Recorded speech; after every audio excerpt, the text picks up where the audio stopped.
The best way to use your words to remember Allah subhanahu wa ta'ala is to read His words about Himself.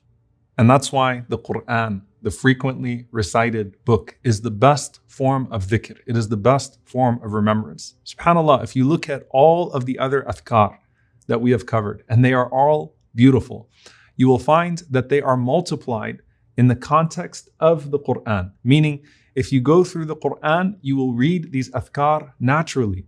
And all of the blessings of these adhkar will become so much more because you'll have the reward of the dhikr themselves as well as the recitation of the Quran. You'll understand the context, when the prophets were saying it, when we should say it as believers. And you'll see that with all of the adhkar, when they are recited in isolation, the Prophet ﷺ mentioned rewards for the entirety of that particular statement of dhikr. But with the Quran, the Prophet ﷺ said that every letter of the Quran is worth 10 hasanat. And he said, and I'm not saying that alif lam mim, for example, is 10 hasanat. I'm saying alif is 10, lam is 10, mim is 10. And so alif lam mim in and of itself is 30 hasanat. There is no other dhikr that you will find that is mentioned like this, to where even the letter becomes rewardable, like the Quran. When you think about the status of a person, all of the adhkar that elevate a person, the Prophet ﷺ said that the one who recites the Quran with proficiency is ma'al kiram al-barara, with the most noble of the angels. You know, you're talking about the adhkar and you're wanting to be remembered by those noble angels. The one who recites it proficiently is with the most noble of the angels. And the one who recites it and struggles has double the reward. When you think about the adhkar being witnessed by the angels and the angels recording the remembrance of Allah subhanahu wa ta'ala, Allah says about the Quran that inna Quran al-Fajr kana mashhuda, that the Quran of Fajr is witnessed by the angels. As Imam ibn Salah rahimahullah said, that the angels have been given the gift of listening to the Quran, but you have been given the gift of reciting the Quran. And so there is nothing that the angels love more than to hear you recite the Quran, and they descend upon you to hear it the way they gathered around Jibreel alayhi salam as he brought it down to the Prophet Muhammad sallallahu alayhi wasallam. And so you cannot imagine the amount of angels that descend upon you when you sit to remember Allah subhanahu wa ta'ala by reciting His words. In the very famous hadith of Al-Bara radiallahu ta'ala anhu, where he mentioned a man who was reciting Surah Al-Kahf. And as he was reciting Surah Al-Kahf, the horses started to move in a way that it was as if they were going to break free. And when they told the Prophet ﷺ about that incident, he said that the angels were descending upon you, that you saw the lights filling the skies and the angels descending upon you, so much so that even the horses were moved by it. And in one narration, the Prophet ﷺ said, that was a sakina, that was tranquility that descended upon you. And Imam ibn Hajar rahimahullah, he said that as-sakina here refers to the angels themselves, because wherever the angels go, sakina, tranquility, descends as well. And there's nothing that causes the angels to descend upon you like the recitation of the Quran. And so when you want tranquility around you, you recite the Quran.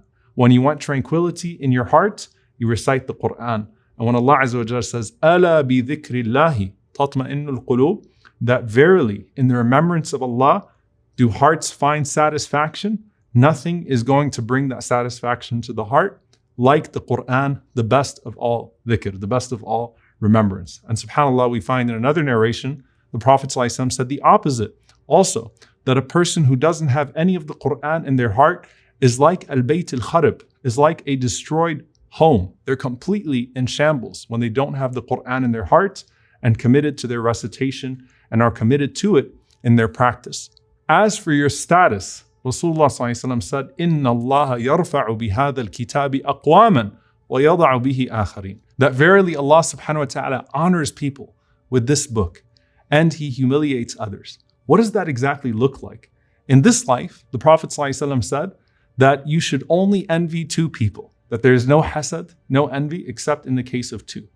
A person who Allah subhanahu wa ta'ala gives wealth to, and he spends it for the sake of Allah, and a person who has the Quran committed to memory, and he recites it day and night. And of course, this type of envy is a healthy envy, not one where you want bad for the person, but where you wish to be like that person, and spending and reciting of what Allah subhanahu wa ta'ala has blessed you with for His sake.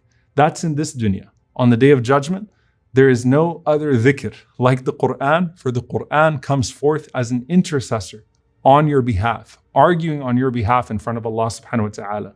Surah Al-Baqarah, Surah Ali Imran form a canopy over you of birds and clouds, shading you and crowning you on the Day of Judgment. And so on the Day of Judgment, nothing elevates you like the Quran.